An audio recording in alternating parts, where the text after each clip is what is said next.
What's up, everybody? Today we're going to be looking at the top 10 books on confidence and charisma. So over the past couple of years, I've been reading a lot of books focused on being more confident, being more charismatic, and enhancing my people skills, because I really felt that going into college, that was an area in which I lacked. And after reading through a group of books on these and then going out and applying the principles of the books, I've noticed an incredible increase in my charisma, people skills, being able to communicate, listen, all the skills that go in to being better in interactions with other human beings. And so the first thing I'd like to point out is that the books alone are going to have very little effect. So if you read principles from a book and it goes into your mind and you don't apply those principles, there's going to be no benefit really whatsoever. And so as I go through these books, if you see anything that you're interested in, you want to read, go ahead, read the book, but you're going to have to practice those skills and implement them into your life to be able to actually draw anything out and actually see those changes within your life. So the first book is actually one that I reviewed on the channel already, and it's The 12 Rules for Life by Jordan Peterson. And it goes over the more philosophical side of it's all through life, but focuses a lot on your interactions with others, what types of people you should be interacting with, and how you can formulate good long-term relationships at a higher, more philosophical level. So it's not really practical steps and tools, but it's going to give you the framework for what type of people should I be interacting with and how should I approach those interactions. The second book is about listening. It's called The Lost Art of Listening, and it was revolutionary for me when I read it, because to me listening seems pretty simple. And this was written from a clinical psychologist who focused on families. And it was pretty intense. The amount of empathy, which he dove into and really, picked apart what empathy really is. But the amount of empathy that goes into listening, and just hearing someone's words is not listening, but it actually involves understanding them and putting yourself in their shoes, and to really understand them. And he works on putting families back together, which is one of the most difficult and dynamic situations because of the amount of past grievances and stuff that can be in families. And so the book was really powerful and really helped me understand what it really meant to listen to people.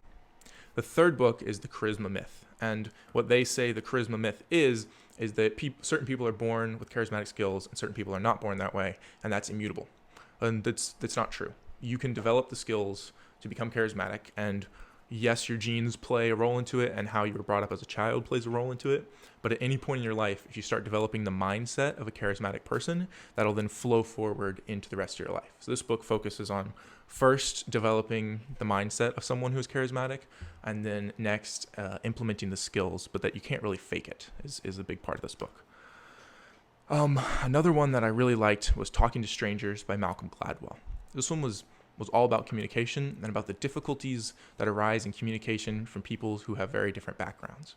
And it was all built around this situation where a police officer arrested an African-American woman she was speeding, but wasn't really doing anything that terribly wrong. There was a really big conflict between the two of them, and then she ended up killing herself a few days later in the jail cell. And it was an absolutely terrible situation. And Malcolm Gladwell picked it apart in a very unique way and pointed out that this conflict was almost inevitable because of their very different backgrounds. The police officer was paranoid in a sense, and the woman had a lot of terrible interactions with the police officer. So he thought that she was dangerous and she felt that he was dangerous, and because of that, they couldn't see eye to eye and they ended up having a conflict. She ended up being placed in jail, and then because of other problems that she had, she ended up actually committing suicide. And it points out how you have to understand the framework you're coming from and understand the framework someone else is coming from whenever you're communicating with someone that you would consider a stranger. Of course, we have the legendary book, How to Win Friends and Influence People. This is one of my all-time favorites. I've read it 2 or 3 times. It's very simple, basic ideas on how to be more charismatic and to have more friends and to have more of an effect on the people that are around you. The biggest one is just being a genuinely nice and good person and caring about the people. That's the biggest takeaway from the book, but absolutely go read it. It's a quick, easy read, and it's a wonderful book. Book number 6 is called Never Eat Alone. It's about networking and about continuously building new relationships, and how that it is both advantageous towards like a business life, but then also just your general social life in general, and how the more friends you have, the more good relationships you have in your life, the higher your life is, both in aspects of social life and your business life. Very good. Points out both practical tips and the reason that those practical tips work and why they're effective. Number 7, a book I really liked was Never Split the Difference by Chris Voss. Chris Voss was an FBI negotiator, and it's all about negotiation. And the general point of the book, it's called Never Split the Difference. He said, when you're in terrorist negotiation, you're not splitting the difference. You're not coming to some 50-50 agreement. All right, you've got 10 hostages and you want $1 million. We'll give you $500,000 and you only kill 5 hostages. Like, that's never going to happen. As an FBI negotiator, you have to win. And it has to be a win-win because your goal isn't necessarily to kill that person. And it talks about empathizing, showing that you care about the people. And the way that it applies to normal life is you're going to find a solution that works best for everyone. It's not necessarily just, okay, we're going to come to a center agreement. No, it's winning the argument, winning the thing, but in a way that benefits everyone. So an example he gave was in family relationships, oftentimes you're going to have to take hate from people who have differing views than you. But by taking that hate, and not fighting back against them, that they'll get it out on you, realize you're a good person, never do it to you again. And the situation is going to be all around better by taking a situation. You're not splitting the difference. You're not just like finding the center point. You're finding some place that's a win for everyone. Number 8, the last book that I have on this list is Crushing It by Gary Vaynerchuk. This isn't necessarily directly about person-to-person communication. It's about communication via social media, how to build a social media presence. It's very useful for that. I've used some of the tactics here in developing my YouTube channel and stuff, but it's a good book as far as talking about how you've got to always put out content, just put yourself out there. And then in a very long period of time, if you're always giving to people, suddenly they're going to have to give back is the idea. And also, again, it's coming from a point of caring about people and being empathetic to your audience. Then the last 2 aren't necessarily individual books. They're actually authors who write on the subject of leadership, but the communication skills you have to be a good leader. They aren't just for organizational managers or business leaders or coaches or military leaders or whatever. They're books that apply to everyone and ideas that apply to everyone, even though they're focused on leadership. So the first author that I really enjoy is Brene Brown. I've read 3 of her books, and while they are considered leadership books or self-development books, they talk massively about communication, empathy, understanding where people are coming from, and fixing yourself, as well as finding out ways to communicate better with the people around you. And then the other author is Simon Sinke, who is probably my single favorite author. I've read all 3 or 4 of his books.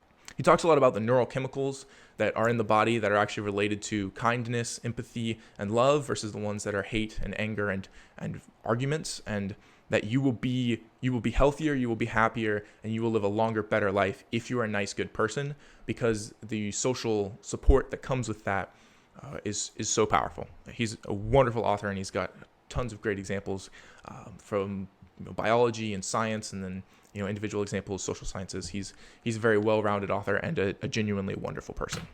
So there you have it. Those are the 10 books you want to become a better communicator, more charismatic.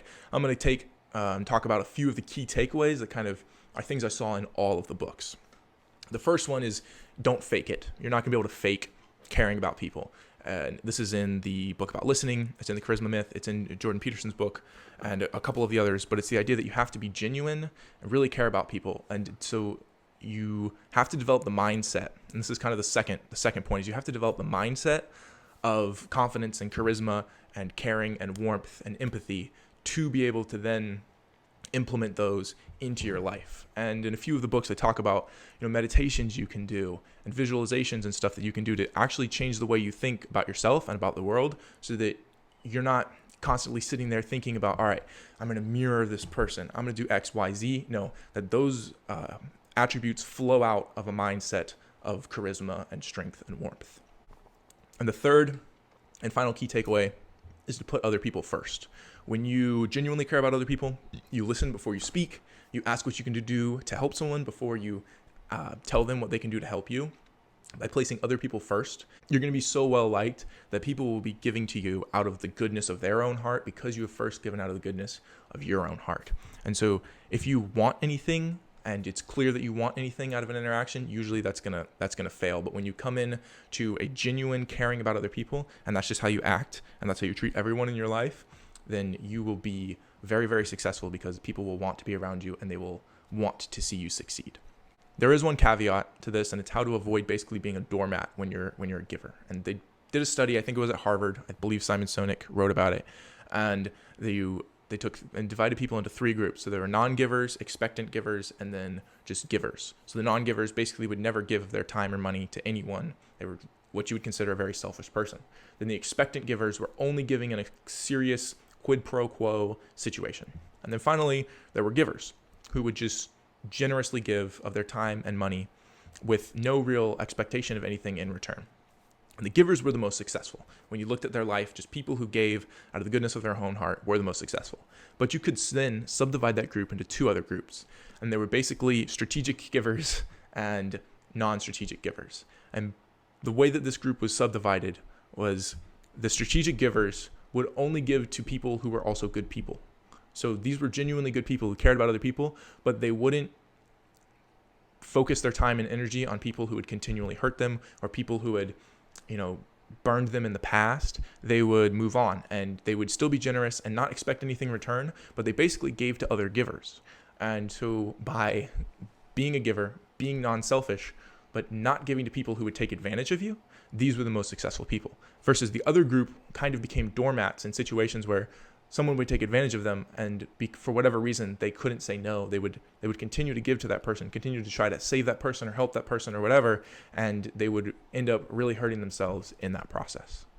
I hope you guys found this helpful. Got the 10 books that can make you more charismatic, confident, and a better communicator. I hope this video helped you out a little bit in becoming a little more confident, a little more charismatic, and a little bit better of a communicator.